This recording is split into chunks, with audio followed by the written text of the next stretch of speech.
Ini untuk rekaman. Gak usah direkaman supaya kita tahu. Gak usah. Gimana boleh? Di sini juga boleh Pak, cepat. Kita jangan di sini Bu. Di sini bisa. Ini harus dipaksa. Gak usah pakai mic. Bukan jadi nggak bisa. Balik. Kelihatan? Iya.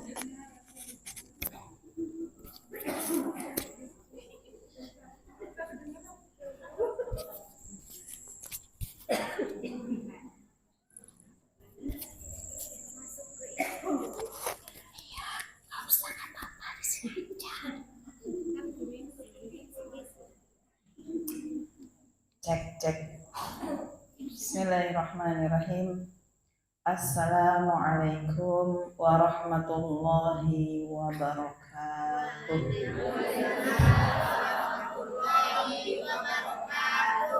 Masya Allah, berasa penuh ini masjid. Luar biasa semangatnya. Setahun Bu.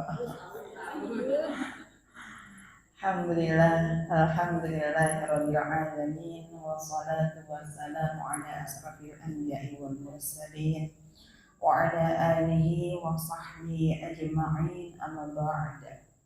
Rabbi shrah li sadri wa yassir li amri wahlul 'uqdatam min lisani yafqahu qawli. Alhamdulillah, segala puji hanya kepada Allah kita panjatkan atas semua nikmat yang Allah berikan kepada kita semua. Nikmat sehat sehingga Allah mudahkan kita untuk hadir di sini.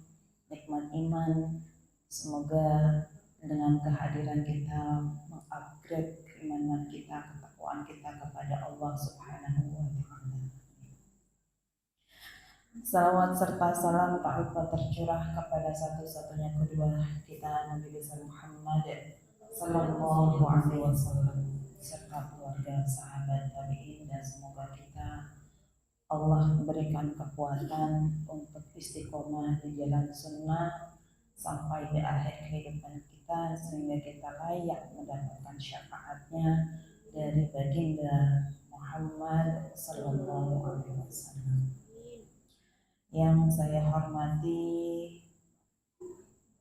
Ibu Ketua Majelis Taklim Ustazah Hajjah Gus Hanafi Zainah, yang sama-sama kita hormati juga sesepuh kita Ustazah Mila. Ibu sehat? Semoga Allah karuniakan kesehatan, umur yang panjang untuk para pengurus kita, guru-guru kita. Juga tidak lupa ingin menyapa sama-sama sesepuh kita ya, Ibu RW Ustazah Nur Ainah. Semoga Allah selalu menjaga mereka semua ya. Allah lingkupkan dalam keberkahan. Juga tak lupa saya ingin menyapa ibu-ibu salihat semua, ibu-ibu yang saya cintai karena Allah, ibu-ibu yang jauh di mata tapi dekat di doa. Ibu salihat semua, apa kabarnya? Tadi salamnya kenceng banget, tanyain kabar lemas. Panitia senangnya belum boleh dibagi. Insyaallah, alhamdulillah bisa hadir hari ini di tengah-tengah ibu saleh semua. Di antara rindu yang mengguncang, tapi ada doa yang akan selalu terlantung untuk kita semua. Semoga Allah karuniakan kepada kita semua kesehatan, usia yang panjang, usia yang barokah, kemudahan, kelancaran, juga kecintaan kita yang terus bertambah kepada Allah, juga kepada keluarga-keluarga kita, dan Allah kita istiqomahkan dalam kebaikan. Amin Allahumma amin. Ya. Hari ini Ibu kalau ditanya Kalau ditanya pernah nggak kita menghitung saat ini kita itu kalau kita punya kebutuhan ataupun permintaan kepada Allah, berapa banyak yang kita minta? Banyak pakai sekali. Berarti ini kalau tangan di angka 10, kira-kira bablas lebih dari 10. Berarti doanya panjang kalau gitu ya. Hah? Panjang kali lebar, nggak dikali tinggi lagi. Berarti kalau saking lebih dari 10 ketika kita berdoa kepada Allah, berarti berapa menit atau berapa menit ibu mengangkat tangan kepada Allah? Berarti kita penutup ini doa aja 1 jam kayaknya. Selamat banget. Ibu nggak pengen ke depan ya, kangen sama saya, di depan masih kosong. Nah, sebelah bungkus, yang belakang takutnya ini. Tapi suaranya cukup ini kencang sih. Nggak mau, mesti nggak ada yang mau sih. Saya udah prediksi. Alhamdulillah ya Allah. Ya, apa tadi itu? Doa kita ya. 10, kalau lebih dari 10 banyak gitu ya, berarti ya kebayang nggak sih ketika kita mengangkat tangan kepada Allah berarti akan ada doa yang sangat panjang sekali gitu tadi ya. Tapi saya kalau minta sama Allah, kalau saya minta sama Allah gitu ya, saya akan cukupkan diri hanya dengan 4 permintaan saja. 4 permintaan saja, versi hadis tadi. Saya akan mengangkat kedua tangan saya kemudian berdoa, Allahumma inni a'udzubika min ilmin la yanfa' wa min qalbin la yakhsha' wa min nafsin la tashba' wa min da'watin la yustajabu laha. Hadis riwayat Ahmad, Muslim dan An-Nasai. Jadi kalau ibu tadi punya banyak permintaan, saya akan cukupkan permintaan saya di 4 ini aja versi hadis Imam Ahmad. Tapi nggak masalah. Kalau ibu punya banyak minta berarti ibu hajatnya banyak. Insya Allah semoga Allah ijabah. Amin. Amin. Tapi kita akan lihat menurut Rasulullah tentang berapa bu tadi? 4 aja. Yang pertama, Allahumma inni, ini adalah doa perlindungan. Ya Allah, a'udzubika, lindungilah aku. Ya. Aku berlindung min ilmin la yanfa, dari ilmu yang tidak bermanfaat. Jadi ini minta Rasulullah berdoa kepada Allah, Allahumma inni a'udzubika min ilmin la yanfa. Ya Allah, aku berlindung dari ilmu yang tidak bermanfaat. Kenapa seperti itu? Karena selayaknya ilmu adalah cahaya. Ya, layaknya ilmu adalah cahaya yang akan membawa para pembelajarnya terangkat derajatnya, terangkat dari kegelapan kepada cahaya Allah yang terang benderang. Minal dzulumati ilan nur. Layaknya ilmu akan membawa pelakunya, para pecintanya, kepada cahaya yang memang cahaya murni dari Allah. Makanya kita minta dimanapun kita berada, ketika kita talabul ini, ya Allah, aku berlindung dari ilmu yang tidak bermanfaat, agar ilmu itu mampu mengantarkan kita menambah ketaatan kita, kesalehan kita, ketundukan juga kita kepada Allah. Semakin kita menemukan jalan kehidupan kita kepada Sang Maha Pencipta.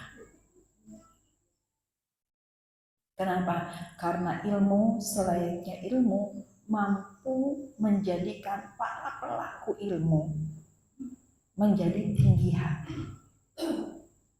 Apa bu? Tinggi hati. Otomatis nih Bu, kata anak SMP ke yang SD biasanya, "Ih, masih kecil, masih SD." Biasanya begitu tuh. Kata yang anak SMA, masih SD, entar aja, masih kecil. Giliran yang kuliah juga tak anak SMA mah masih bocil. Semua akan tingkatannya. Tapi memang betul, semakin tinggi ilmu seseorang, Allah naikkan derajatnya.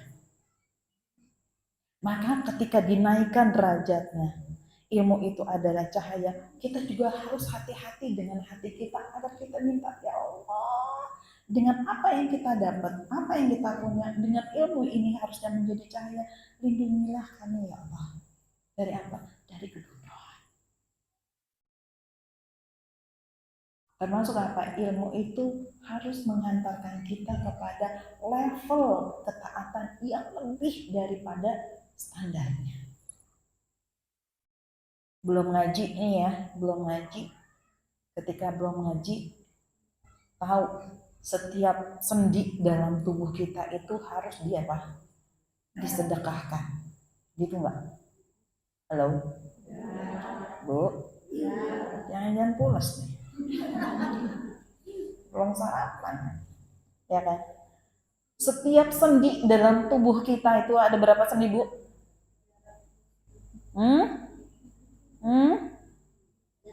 Nggak kedengeran. 360 sendi. 360 persendian dalam tubuh kita itu kudu disedekahkan. Setiap harinya. Kalau 1000 berarti udah berapa, Bu? 1000. Receh banget tuh. Kali 360 sendi berarti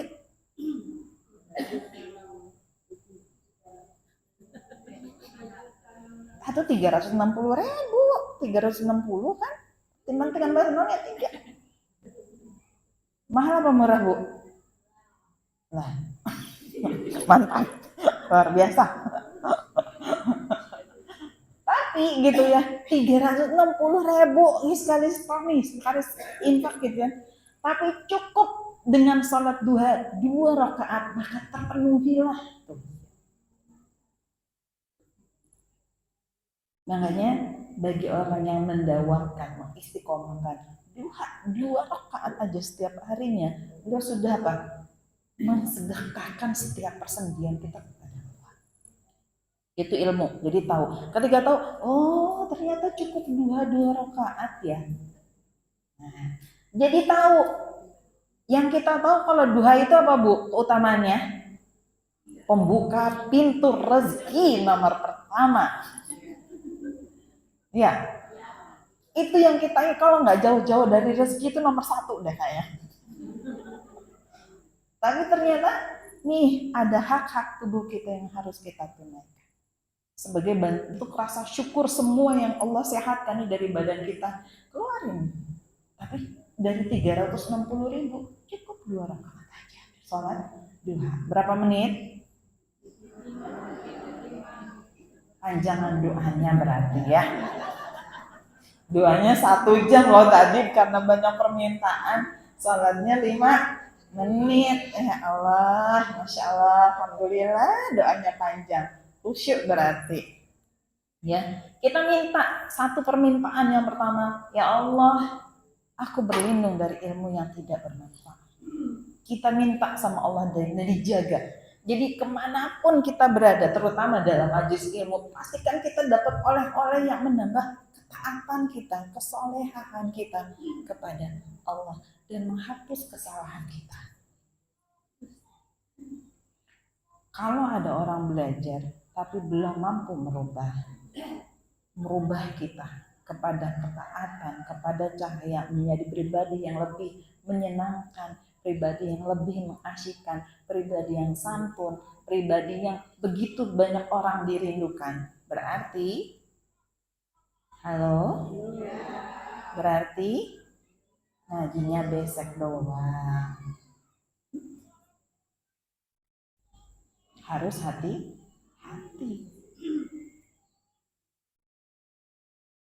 Kalau masih ada ilmu itu tidak mampu memberikan efek samping menuju kebaikan, maka berdoalah dengan doa.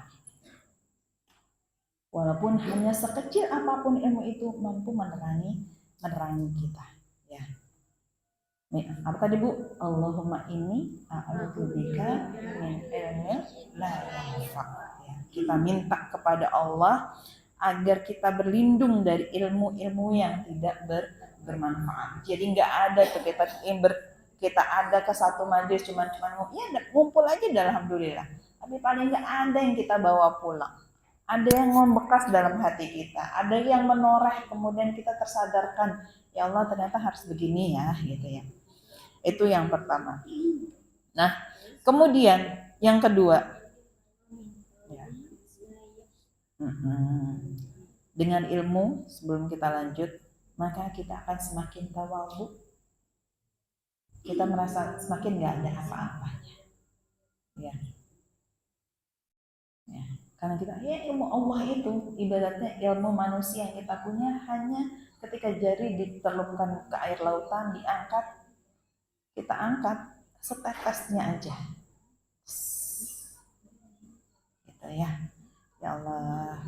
Nah, insya Allah dengan ilmu itu akan menjadi penuntun kita, ya, menuntun kita kepada jalannya Allah. Kemudian yang kedua, wa min qalbil la yakhsha, dari hati yang tidak khusyuk. Nah, kira-kira kalau doanya panjang, kita khusyuk nggak sih? Itu bertahan nggak? Nih, saya juga kadang mikir, ntar kalau saya tutup, saya mikir kalau doa itu saya pengennya ringkas, padat. Saya takut kalau panjang ibu ngantuk dan bosen. Berarti kayaknya mulai hari ini panjang-panjangin aja ya. Oh gimana? Hati yang nggak khusyuk. Khusyuk itu hati yang gimana? Hati yang kalau lagi ngomongin doa, hati itu tunduk kepada Allah. Tunduk selayaknya orang tunduk, merendahkan diri, takluk kepada sang pemilik arsy yang tinggi. Hati yang tunduk. Kalau hati itu udah khusyuk, maka otomatis itu tuh akan nampak berarti intensitas kedekatannya dengan Allah itu adalah baik. Jadi kalau kita belum merasa khusyuk dalam sholat, dalam tilawah, kemudian dalam bermuamalah sekalipun Bu, muamalah itu apa Bu? Kita bertetangga, bersaudara, dengan suami, dengan anak, bahwa di situ ada pahala, ada Allah, maka kita akan hati-hati dalam menjaga adab-adabnya. Yang muda dengan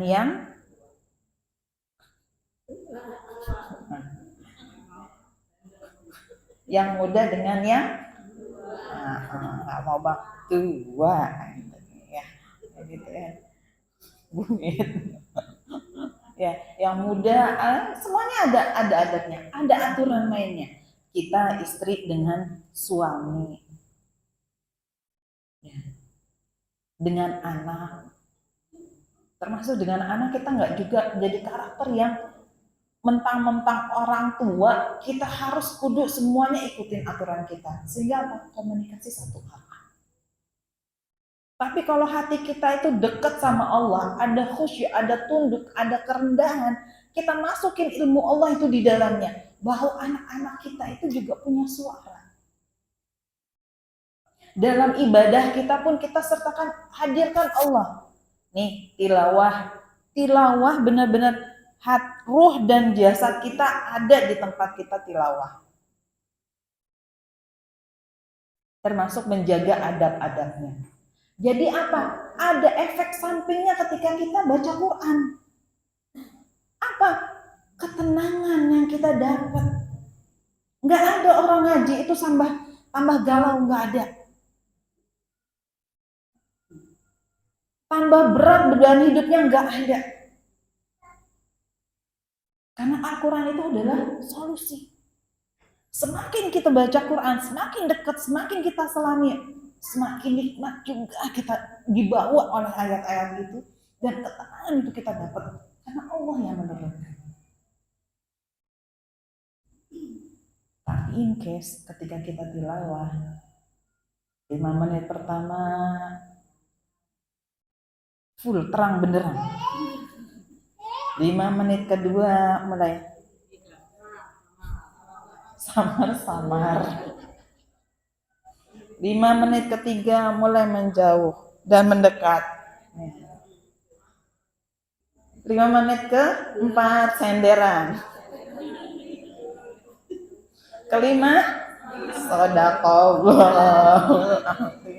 Enggak, lama-lama tambah galau, banyak dikit udah capek kebanyakan ngajinya. Enggak Bu, di sana Konoha, di sini mah nggak ada so. Pada ngajinya khusus semua insya Allah, karena ikut odaj semua. Kalau nggak ditanyain admin yang belum holas. Ya, rasa khusyuk, takut sama Allah, hadirkan itu. Kalau di dalam hal ibadah kita belum merasa tunduk kepada Allah, berarti harus ada yang dikoreksi lagi. Apa sih ibadah kita itu buat ngapain? Buat apa?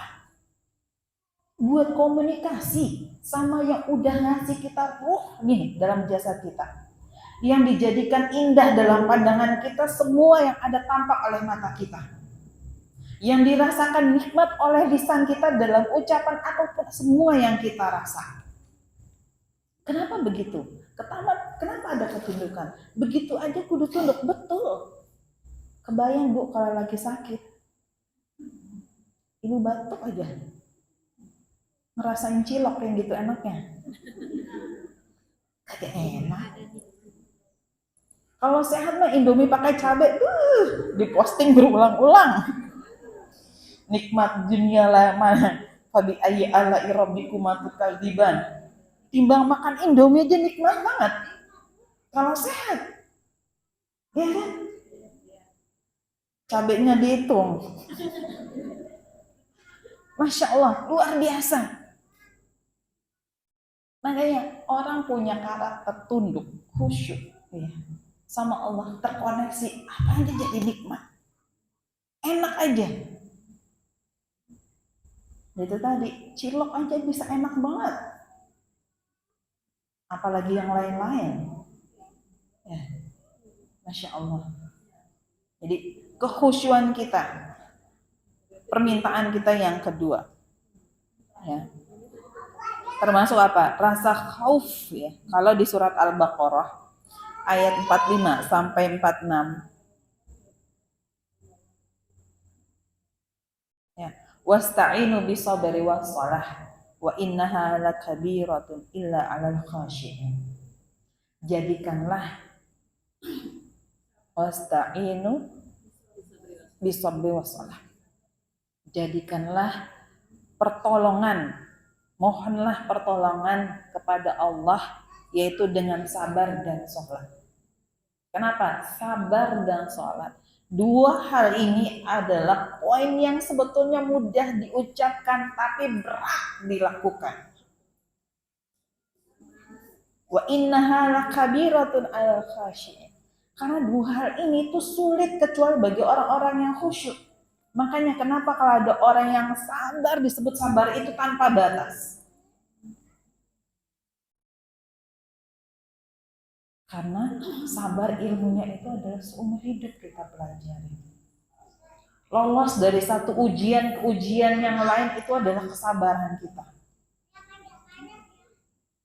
Sama halnya sholat, sama dengan halnya sholat. Kita kalau sholat sendirian, suratnya bebas, trikul.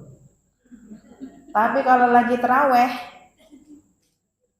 kita harus bersabar dengan imam yang bacaannya cepat banget. Allahu Akbar.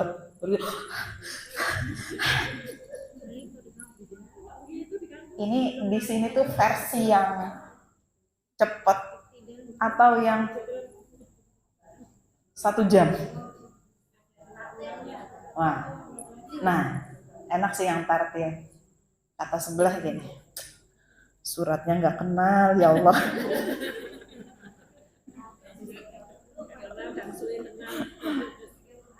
Iya kan? Huzaifah itu ketika berjamaah dengan Rasulullah, semua bacaan suratnya itu udah dihafal. Al-Baqarah bablas, Al-Imran bablas, belum satu rakaat itu. Jadi udah Al-Baqarah selesai, Al-Baqarah itu 2 juz lebih. Berarti sekitar 20, hampir 25 halaman. Belum takbir juga, sabar. Al-Imran bablas juga. Masuk An-Nisa, lepas serah. Ya Allah, aku serahkan. Enggak ada tanda-tanda mau takbir. Saya juga kadang-kadang kalau jamaah pasrah, Bu. Kalau suratnya tuh nggak saya kenal. Sabar, pasrah sama Allah, mau takbirnya kapan. Nah gitu. Kalau misalkan kita bisa ngikutin, kenal suratnya kita masih bisa ngikutin. Enak kan? Runut gitu. Tapi kalau enggak, wallahu alam bisawab, adalah pokoknya ikut imam aja. Sabar. Kenapa? Tunduk aja, khusyuk aja, manut aja sama imam. Apa terus ketika ibu nggak cocok, udah takbir, Allahu Akbar, selesai pulang. Padahal pahalanya lebih banyak. Khusyuk, tunduk, pokoknya manut imam, kata imam begini ya begini. Sabar, sholat sabar, dua-duanya tuh, pernah dua-duanya. Sholat kudus sabar, kenapa? Ikutin imam. Kenapa? Khusyuk itu berat. Sholat itu berat, kecuali bagi orang-orang yang khusyuk. Kalau udah hati khusyuk, pasrah aja sama Allah. Ya udah, ikut aja. Kita udah jadi karakter yang mana nih? Udah gak ada khusyuk dalam kita. Kita minta, ya Allah, kalau udah tunduk, manut aja deh apa kata Allah. Ketika diuji, boom, pasrah aja deh sama Allah, tawakal aja. Nggak banyak komplain, ya Allah kenapa saya yang diuji? Nggak ada pertanyaan itu. Karena ujian orang beda-beda. Sesuai dengan kemampuan. Iya sih Bu, ujian beda-beda. Saya mah diuji, kepala kosong, dompet juga kosong. Diuji, kenapa dia diuji juga? Dia juga sama diuji. Duitnya banyak gitu. Itu juga ujian. Iya Bu, gak ada duit ujian, banyak duit ujian Bu. Betul. Semuanya ujian. Yang banyak bagaimana mengelola finansial, yang gak ada, bersabar. Untuk terus berikhtiar. Indah kan? Nggak mungkin apa Allah salah memasangkan baju. Tapi kalau hati khusyuk, hati tunduk, itu kita akan tawakal aja sama Allah. Kebayang kalau ibu pakai baju kebesaran ya, atau kekecilan. Ibu kalau pakai baju kebesaran gimana? Dikecilin. Ibu pakai baju kebesaran, gombrong banget, nggak enak dilihat mata. Ketika kekecilan juga apa? Sesak, nggak bisa nafas. Jadi apa? Semuanya, setiap ujian itu sesuai porsinya dan sesuai dengan standar kemampuan kita. Kemudian yang ketiga, dari jiwa yang tidak merasa puas. Wa min nafsin la tashba. Ibaratnya ketika kita minum air garam, air asin, yang kita rasa apa? Haus yang berkepanjangan. Yuk sama-sama kita koreksi. Ketika kita minta sama Allah, dari permintaan 1, 2, 3, 4 dan yang catatan sepanjang itu, kita balik nanya lagi versi ayat ini, ya Allah, apakah sebegitu panjangnya permintaanku? Betul. Kemudian semuanya kurangkah engkau kasih ya Rabbi? 2 nikmat yang sering kita lalai. Nikmat sehat dan waktu luang kadang kita abaikan. Kita abaikan dalam ketaatan kita kepada Allah. Kemudian kita minta permintaan yang panjang, tapi ketika kita menghadap Allah dengan standar yang biasa-biasa aja, kita balik lagi nanya, ya Allah, layakkah doa kita terkabulkan? Atau balik lagi kita bertanya, ya Allah, apakah jiwa ini selalu merasa tidak puas dengan pemberianmu?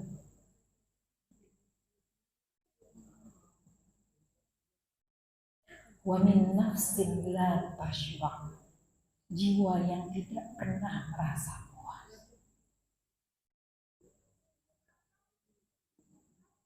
Udah dikasih uang belanja 10 juta sama suami, kurang Bu? Masya Allah.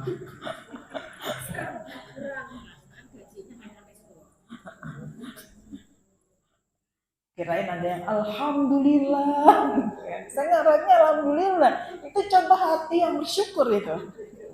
Tapi nggak ada ternyata. Salah nih ya. Kurang yang satu nggak segitu, jadi yang mana? Ya. Ya. Alhamdulillah, ini model kita. Kalau beli ke bang, tambahin sambelnya bang. Kalau bisa tambahin baksonya. Kan gitu. Belanja ke tukang sayur, bang, tambahin dikit napa. Lebihin lagi sekilonya. Tuh harus hati-hati. Giliran kembalinya, Bu, ini nggak ada kembaliannya, Bu, 1.000 ditambahin apa aja. Ya udah kembaliin aja 2.000 biar genep.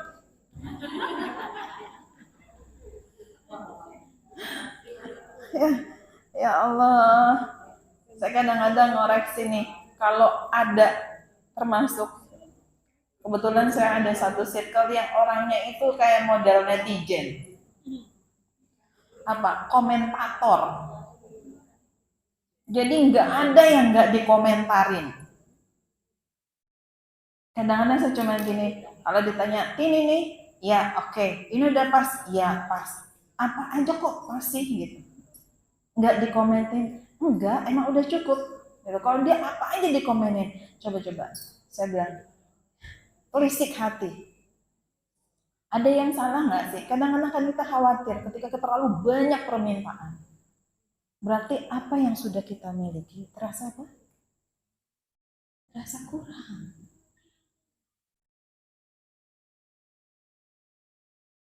Kita minta yang banyak, tapi yang sudah ada kita lupa untuk bersyukuri.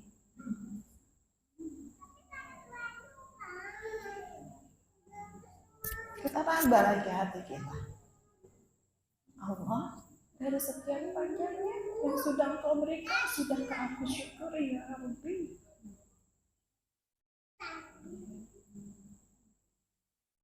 Suami, anak yang sehat, rumah yang nyaman, tempat tinggal yang kita terasa begitu lapang, rezeki yang cukup, bahkan mampu, gak cuma buat kita tapi memberikan manfaat untuk orang lain.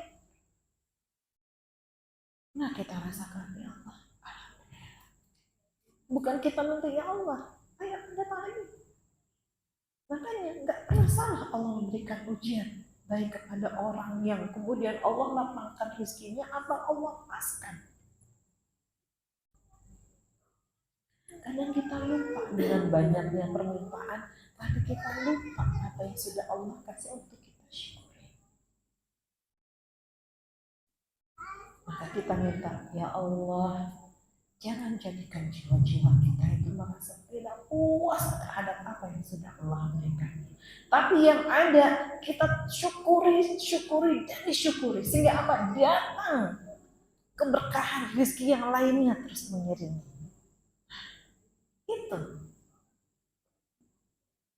Kan kalau kasih suami, nah transferan aman. Enggak gini, kurang. Tambah, gitu kan?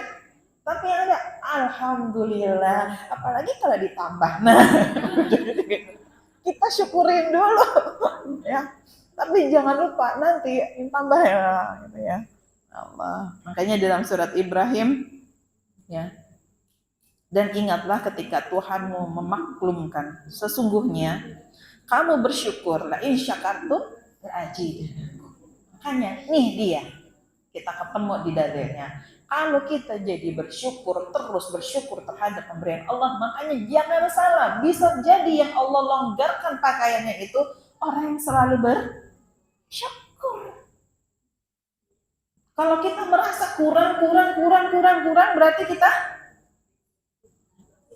berarti kita kufur. Syukurnya itu kurang, makanya kita ditambah. Closingnya di ayat ini apa? Inna adzabana syadid. Boro-boro syukur, boro-boro ditambah. Yang ada nggak disyukurin, diazab sama Allah. Kenapa? Gak bersyukur. Makanya kurang terus, nggak puas. Ya Allah, tadi kata Bu Ketua, jangan lupa apa? Dress code. Amin. Kira-kira seragam baru lagi nih. Padahal saya yakin seragam tuh banyak di lemari. Nah, udah curhatnya keluarin. Sampai bingung mau pakainya.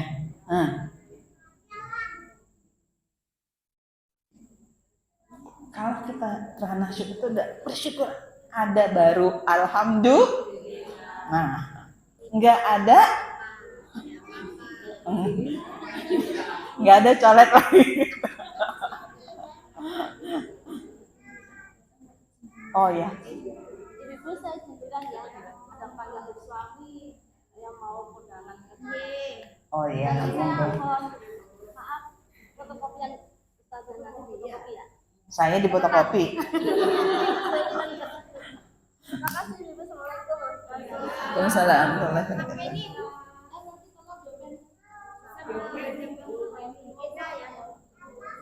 Nah, saya sih ngarep itu lupa nyalain, Bu Pus. Saya berharap itu lupa nyalain. Oh, iya. Saya kirain. Ya. Amanilah, Pus. Nah, di dalam hadis riwayat Ahmad, Muslim, Tirmidzi, Ibnu Majah dan Abu Hurairah, satu hal yang mesti kita ingat adalah ketika pandanglah orang yang lebih rendah daripada kamu dalam hal harta, dan jangan kamu memandang orang yang lebih tinggi. Yang demikian lebih patut engkau tidak meremehkan nikmat Allah atasmu. Jadi dalam hadis ini, kalau dalam hal harta kita jangan mendongak ke atas, kita bakalan kurang terus. Maka lihatlah ke bawah. Dengan lihat ke bawah, maka kita akan tidak melupakan nikmat-nikmat yang Allah berikan kepada kita. Insya Allah ya. Kemudian yang terakhir, wa min da'wati la yastajabu laha, dari doa yang tidak terkabul. Nah ini dia closing. Sepanjang apapun kita minta, ya Allah, tidak ada yang apa kita minta yang menjadi hajat kita, melainkan Allah ijabah. Dari semua permintaan kita, keinginan kita, melainkan Allah mengabulkannya. Tetapi setiap doa yang dikabulkan Allah melalui persyaratan tertentu tentunya. Harus ada adabnya, harus terpenuhnya. Bagaimana ketika kita berdoa kepada Allah? Kalau kita ditanya, ya Allah, kok doanya belum dikabulkan? Fa inni qarib, kata Allah.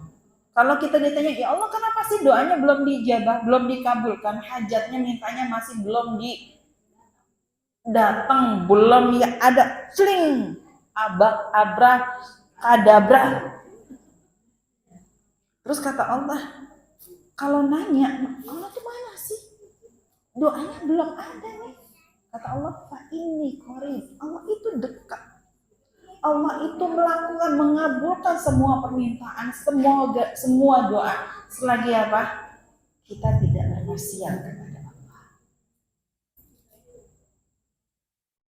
Kalau nggak bermaksiat berarti kudu taat. Ada nggak sih surat Al-Baqarah ayat 186? Bu, dia jarang sholat loh bu, ngaji aja jarang.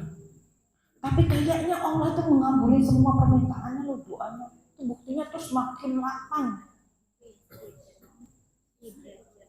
Ada nggak begitu? Banyak. Mau ibu dilapangkan rezekinya tapi nggak pernah ada di majelis taklim. Banyak bu, rezekinya banyak.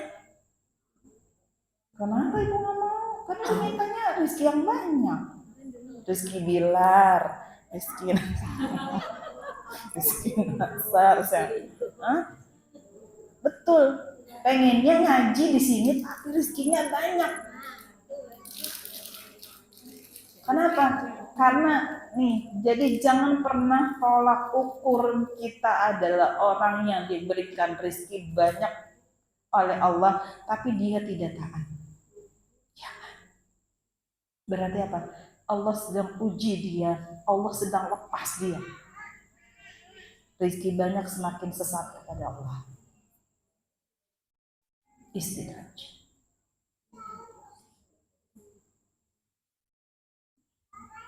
Tapi minta rezeki yang banyak, yang barakah, yang mampu memberikan manfaat untuk orang banyak.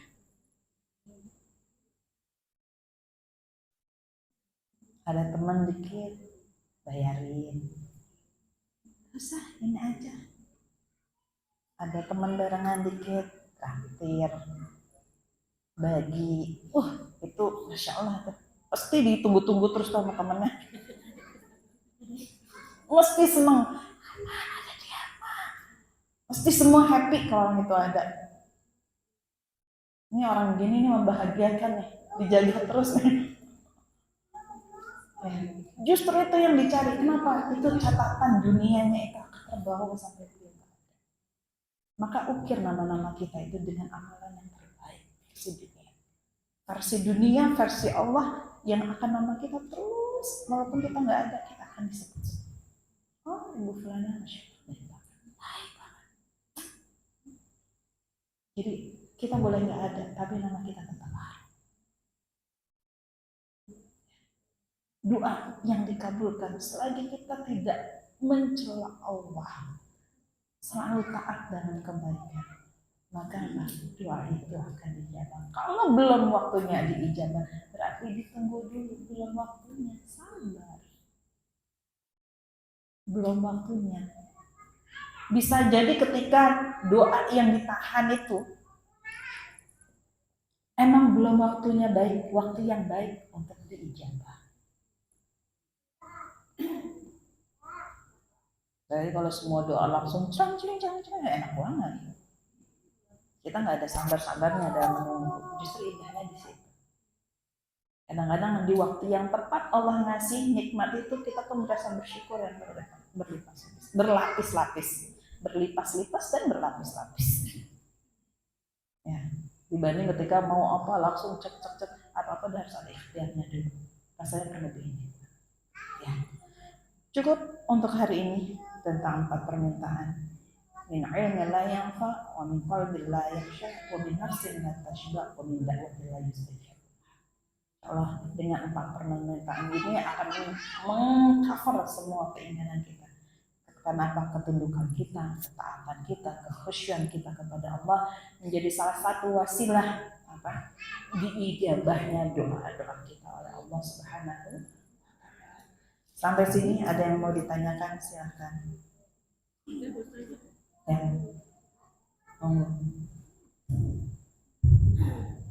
Mungkin pertanyaan saya rada kurang saja. Enggak apa? Rada kurang dari materi. Oh iya. Semoga bisa menjawab. Saya sering melihat di YouTube bahwasanya ada seorang imam nih lagi ngimamin. Beliau ini mengeluarkan HP dari satu bajunya, terus membaca surahnya, melihat HP, terus selesainya nanti akan dimasukkan lagi. dalam sholat entah wajib entah sepertinya sholat tarawih, itu sholat kan itu surat kan banyak-banyak. Seumpama gerakan imam ini sholatnya 4 rakaat, berarti kan beliau geraknya itu dari mengambil, mengeluarkan, ngecek HP, itu kan berkali-kali gerakan. Apakah itu membatalkan sholat atau tidak? Terima kasih pencerahannya. Batal nggak sholatnya? Ngecek HP, apalagi WA. Kita ngejaga banget nih hati gitu nggak sih? Sebetulnya riwayat itu pernah Aisyah membukakan pintu Rasulullah, ya kan? Kemudian melanjutkan sholatnya. Berarti berapa banyak gerakan? Pasti banyak. Langkah kakinya, buka ininya kan gitu. Cuman perkembangan zaman sekarang itu semakin luar biasa ya. Kalau saya pribadi, ketika sholat wajib, apalagi memang boleh sih Bu. Saya juga pernah ngimamin pakai kalau teman saya ngimamin, saya nyimak bacaannya itu buka Quran. Tetapi cukup hati-hati untuk menjaga ketika Quran itu nggak ada di bawah. Jadi ada tempat tersendiri. Terus gimana? Sebetulnya hal-hal yang mengganggu kehusyuan itu kurang baik. Kalau saya. Jadi mending gimana? Sholat pastikan bacaan itu memang udah di luar kepala kita. Itu jauh lebih khusyuk, menjaga khusyuan itu tadi ya. Kan akan awalnya.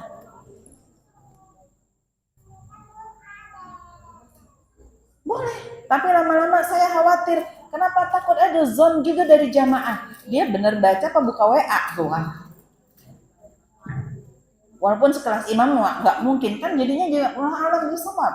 Apalagi kelihatan itu kan di shoot dengan kebutuhan apa? Ini gerak terus, kan itu kan? Nggak mungkin lagi soal ya. Sekarang aja kalau imam-imam itu disiapkan Quran besar begini, itu baca, otomatis akan ada pergerakan juga. Saya juga pernah ditanya, ini gimana ya kita megang Quran? Boleh sih Bu Den, saya bilang. Boleh gitu ya. Tapi kalau untuk sholat wajib, kalau saya cenderung enggak. Kenapa? Mengganggu kehusyuan. Bisanya kulhu aja dibaca, tapi dibaca dengan khusyuk. Daripada ibu baca surat Yasin,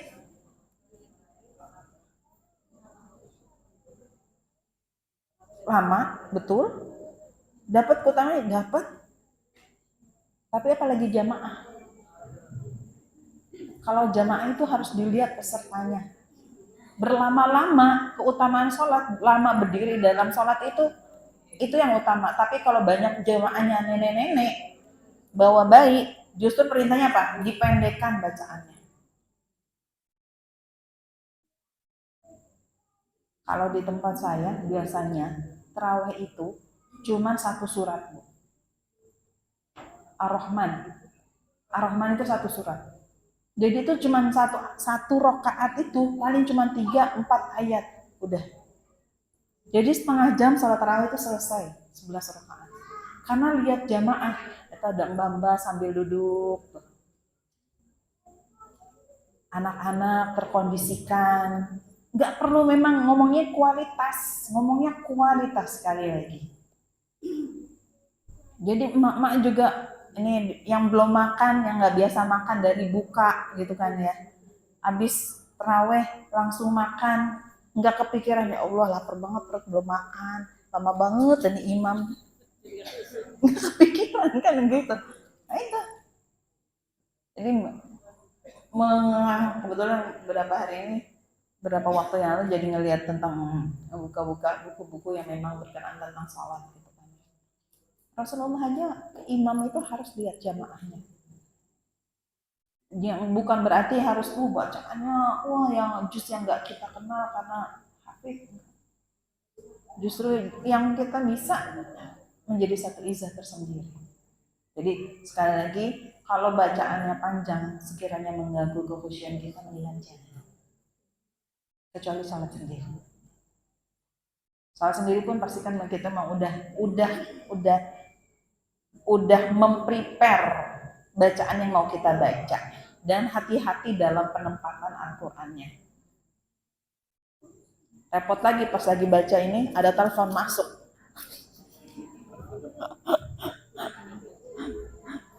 Ya, repot lagi, belum nyari lagi halamannya ya.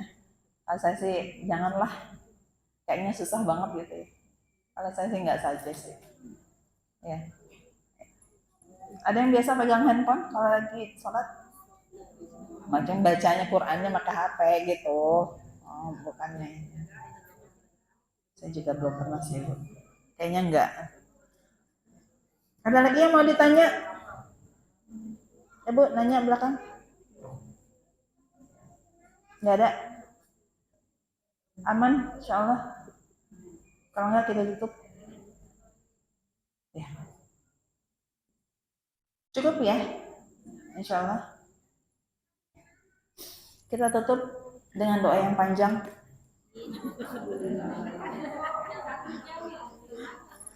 Kayaknya saya yang nggak kuat, Bu. Mohon maaf. Kita tutup sama-sama dengan doa, dengan menundukkan hati-hati kita. Astaghfirullahaladzim. Astaghfirullahaladzim. Astaghfirullahaladzim. Astaghfirullahaladzim. Alhamdulillahirabbil alamin. Hamdan yu'afi ni'amahu wa yukafi mazidah. Ya Rabbana lakal hamd kama yanbaghi li jalali wajhikal karim wa 'azimi sultanik. Allahumma inna na'udzu bika min 'ilmin la yanfa' wa min qalbin la yakhsha wa min nafsin la tashba' wa min da'watin la yastajabu laha. Ya Allah, kami berlindung kepadamu dari ilmu yang tidak bermanfaat,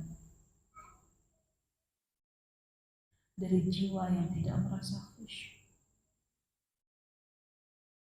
dari jiwa yang tidak pernah merasa puas, dari doa yang tidak kau jawab.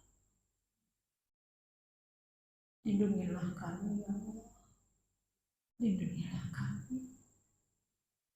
Jadikanlah setiap ilmu yang kami dapat cahaya bagi menerang jalan pulang. Jangan kau berikan kami ya Allah yang menjadikan kami congkak terhadap dunia ya Rabbi. Astagfirullahaladzim. Astagfirullahaladzim. Astagfirullahaladzim. Ampunilah dosa-dosa kami ya Rabbi. Di setiap selip niat yang salah, baik itu lisan ataupun hati kami, maka luruskanlah ya Rabbi. Luruskanlah niat hati kami, agar setiap langkah kaki kami, setiap lelah kami, setiap jerih payah kami, Engkau ganjar dengan keribuanmu, Engkau ganjar dengan kemudahan hidup yang Kau berikan. Engkau berkahi kehidupan kami, Engkau rahmati perjalanan kami. Raditu billahi rabba wa bil islami dina wa bi Muhammadin nabiyyan wa rasulah. Ya Allah, kami ridha kepadamu. Kami ridha terhadap Islam menjadi agama kami. Kami ridha Rasulullah sebagai Rasul kami. Allahumma afina fi badanina, Allahumma afina fi sam'ina, Allahumma afina fi basarina. Ya Allah, berikanlah kami kesehatan pada badan kami, agar kami menjaganya dalam ketaatan kepadamu ya Allah. kami mampu khusyuk yang menjalankan ibadah-ibadah kami. Ya Allah, jagalah pendengaran kami. Hanya Engkau terdengar hal-hal baik, ya Rabbi. Jauhkanlah dari kami telinga-telinga yang mendengarkan perkara-perkara yang buruk yang ada di sekitar kami. Jaga telinga kami, ya Allah. Dan berikanlah kesehatan dari penglihatan kami, ya Rahman. Engkau jadikan indah dalam pandangan kami untuk selalu bersyukur melihat apa yang ada di sekitar kami. Qulillahumma malikal mulki tu'til mulka man tasha' wa tanzi'ul mulka mimman tasha' wa tu'izzu man tasha' biyadikal khair innaka 'ala kulli syai'in qadir. Tulijul laila fin nahari wa tulijul nahara fil lail wa tukhrijul hayya minal mayyit wa tukhrijul mayyita minal hayy wa tarzuqu man tasha' bighairi hisab. Allahumma inna nas'aluka salamatan fid din wa afiyatan fil jasad wa ziyadatan fil ilm wa barakatan fil rizq wa tawbatan qabla al-maut wa rahmatan indal maut wa rahmatan indal maut wa rahmatan indal maut wa maghfiratan ba'dal maut wa maghfiratan ba'dal maut. Allahumma hawwin 'alaina fi syakaratil maut wa najata minan nar wa najata minan nar wa najata minan nar wal afwa inal hisab, ya Allah. Rabbana la tuzigh qulubana ba'da idh hadaytana wa hab lana min ladunka rahmah innaka antal wahhab.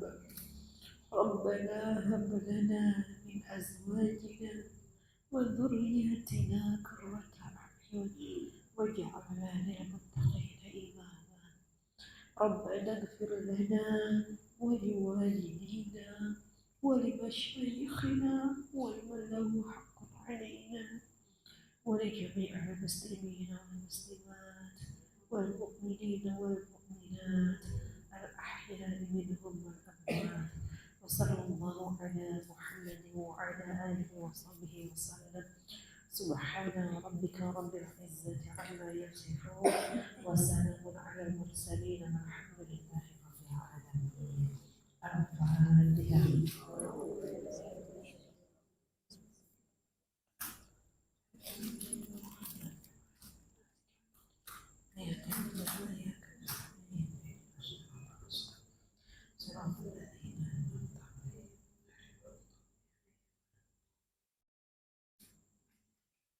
Alhamdulillah, fala takunanna minal mumtarin. Assalamualaikum warahmatullahi wabarakatuh. Waalaikumsalam warahmatullahi wabarakatuh. Jazakillah khair kepada Ustazah Atina yang telah memberikan tausiah kepada kita. Semoga ilmunya bermanfaat dan menambah rasa cinta serta takwa kita kepada Allah Subhanahu wa Ta'ala. Baiklah ibu-ibu, rangkaian acara kegiatan kita pagi ini telah selesai. Kita ucapkan hamdalah dan membacakan doa kafaratul majelis bersama-sama. Alhamdulillahirabbil alamin. Subhanallahumma wa bihamdihi. Asyhadu an la ilaha illa anta astaghfiruka wa atubu ilaik. Kami atas nama RT 04 yang bertugas mengucapkan jazakumullah khairan katsiran kepada ibu-ibu yang hadir pada pagi hari ini. Semoga kita senantiasa diberikan kesehatan agar dapat selalu hadir pada kajian taklim di hari Sabtu untuk mencari ilmu dan juga ridho Allah Subhanahu wa Ta'ala. Mohon maaf atas segala kekurangan. Wabillahi taufiq wal hidayah. Wassalamualaikum warahmatullahi wabarakatuh. Waalaikumsalam warahmatullahi.